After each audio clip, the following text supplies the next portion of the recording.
Let's go, poet. I didn't know how to write this, but I know it's not a woe is me poem. Maybe a health disclaimer. I just know I didn't point to any fingers to anyone but to myself. The danger became real when I realized my waistline started creeping up to my dad's age. So at this point, I lost a total of 95 pounds and now see the world is a better place. I dream often of becoming a father and my chances are much higher because of the health choices I've made.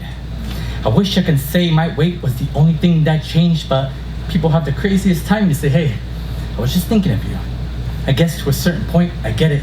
It's not attractive to see someone that doesn't take care of themselves, but what if someone doesn't know how, and you, with all your words, just choose to ignore me? In this journey, I learned patience is a virtue and kindness and karma have a funny way of saying hi. Now, I get told often this confidence looks good on me. So I look back at old photos because what the fuck was I wearing back then? Our host says every single time that there's no stripping on this open mic, but why? When these lines of my body's the best metaphors I can recite.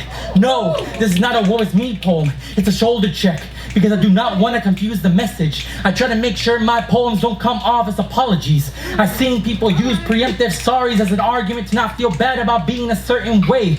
I think the relationship with ourselves is important, and people don't know how to differentiate from complacent and compliant, but complain about the cards they were dealt with. This is the only time I wanted to be something I'm not, and that's healthy, because I think it's confusing to not feel better, so why not try? But instead, watch me complain about the world until I die and they live on. Watch this mouth more than me, but I learned early on I don't have to move mountains to move you. I struggled to write this poem because I couldn't find the fine line from sounding offensive or affirming, and if you think the latter, maybe just picture me as your mirror, a reflection of something you didn't want to see but maybe needed to hear. I think at this point my body's a metaphor to say yes, a lot can change in 1 year. The irony is in my voice is I'm a poet, but words can only take you so far, and seeing is believing, so I stay silent. But I also know words can be heavy. So when I talk to myself in the mirror, I consider it exercise.